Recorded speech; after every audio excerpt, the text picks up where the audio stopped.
नमस्कार दोस्तों, स्वागत है आपका हमारे YouTube चैनल पे। एक बार महात्मा बुद्ध एक नगर में गए तो एक भक्त ने उनसे प्रश्न किया कि हे महात्मा, ये कर्मों का फल तो हमें भोगना पड़ता है, ये तो हमें मालूम है, लेकिन इन कर्मों का क्या मतलब है? क्या जो काम हम करते हैं वही हमारे कर्म हैं या फिर कुछ और? तो महात्मा बुद्ध मुस्कुराए और उन्होंने एक कहानी सुनाना शुरू किया। बुलंद शहर का एक राजा घोड़े पर बैठकर अपने राज्य का भ्रमण कर रहा था। चारों तरफ भ्रमण करने के बाद राजा एक दुकान के सामने आकर रुक गया। रुकने के बाद राजा ने अपने मंत्री से कहा, मंत्री जी, मालूम नहीं क्यों, लेकिन लगता है कि इस दुकानदार के लिए कल की फांसी की सजा सुना दूं, इसे मृत्यु दंड दे दूं। अब मंत्री राजा से इस बात का कारण पूछ पाते, इससे पहले ही राजा आगे बढ़ गए। मंत्री ने इस बात का कारण पता करने के लिए अपना भेष बदला और आम जनता का रूप लेकर दुकानदार के पास जा पहुंचे। दुकानदार चंदन की लकड़ी बेचने का काम किया करता था। मंत्री ने दुकानदार से पूछा कि उसका काम कैसा चल रहा है। दुकानदार ने बड़े दुखी मन से कहा कि उसके हालात बहुत बुरे हैं। लोग उसकी दुकान पर आते हैं, चंदन को सूंघते हैं, उसकी प्रशंसा भी करते हैं, लेकिन खरीदता कोई नहीं है।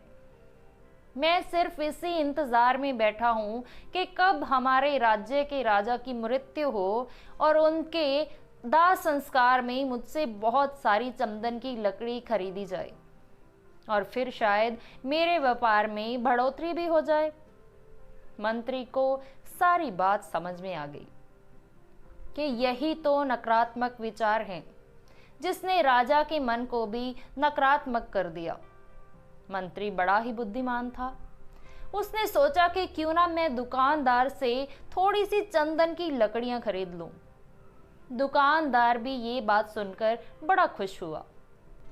उसने सोचा चलो कुछ तो बिका।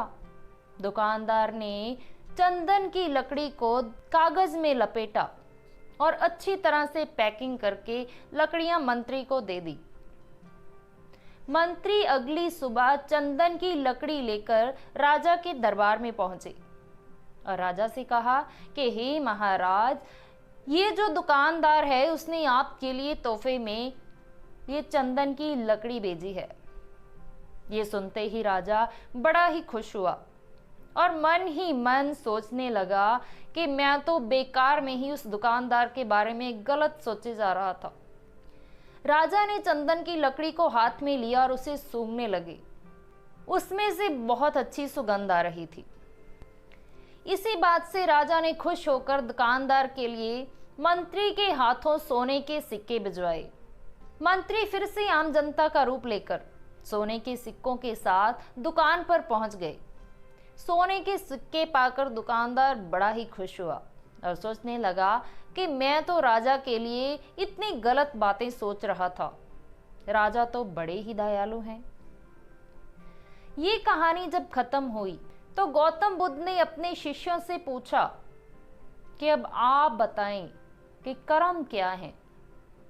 शिष्यों ने उत्तर दिया कि शब्द ही हमारे कर्म हैं। हम जो काम कर रहे हैं वही हमारे कर्म हैं। सभी शिष्यों के जवाब सुनकर गौतम बुद्ध ने कहा कि आपके विचार आपके कर्म हैं और अगर आपने अपने विचारों पर नियंत्रण करना सीख लिया तो आप महान बन सकते हैं।